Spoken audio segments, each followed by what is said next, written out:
Hi, welcome to my studio space in London. It's great to have you all with me here today. The studio is within an industrial estate with about 60 other artists working in the building. So it feels very productive and gives me a quiet space to think.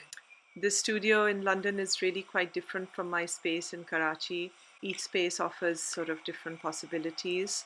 So in Karachi, for example, I'm able to work with artisans to produce some of the large scale brass objects and maps that were shown at the Venice Biennale last year.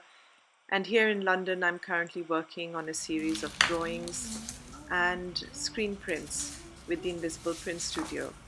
So I wanted to take you through how I process my ideas and how the image is formed out of a number of situations. What I love about my craft is the way that an idea can move from one medium to another, from a drawing to a watercolor to an object, a three-dimensional object like brass. And each time it's going to change its form, and also the idea accumulates this kind of energy, which I love to work with. And I really learn a lot from this process of pushing the image and the medium to a certain kind of limit.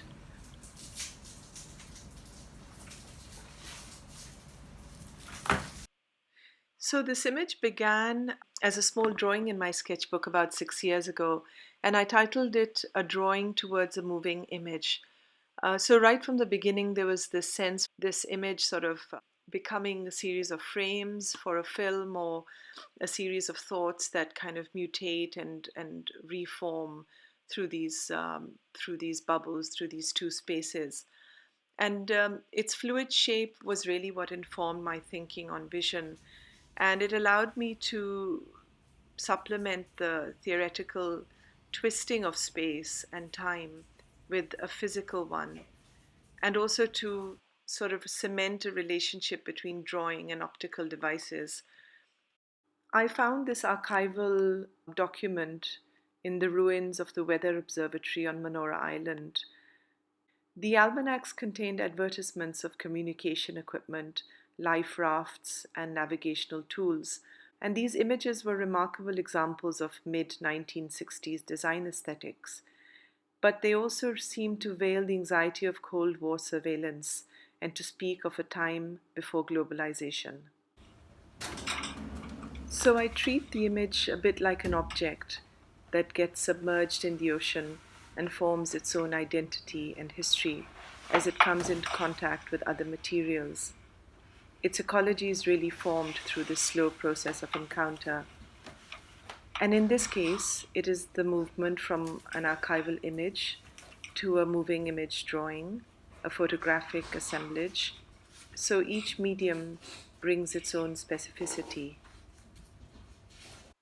Even though the sketch for this video was never realized, I play with this infinity loop structure of the Marconi curve, which is very much present in Sticky Rice and Other Stories, first presented at the Venice Biennale. I wanted to share my favorite sequence in part one of the film, which is itself structured like an infinity sign. By twisting the panorama, I place different moments of history and time in conversation with each other.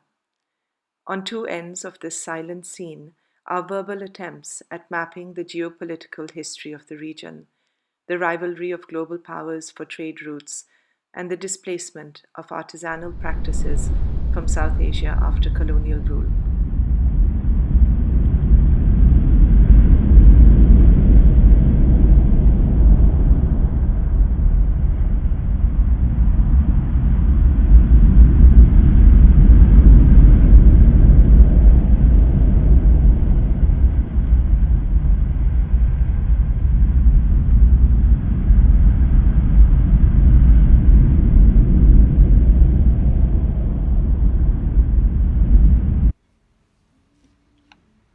I've been creating drawings, brass sculptures, and video works and composite photographs in response to the shoreline of Karachi, to its history of ecology and habitation.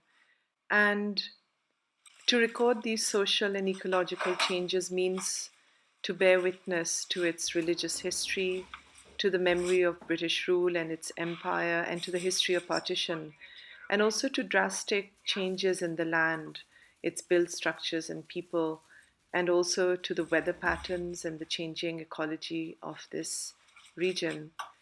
Um, what I find really compelling is to think about how I can map these different conditions, not just from a theoretical or political point of view, but from a very lived, subjective experience. And so the idea of walking through the landscape and drawing, or the idea of mapping a space through sound and through a commentary of conversations that record the place, is really important to me.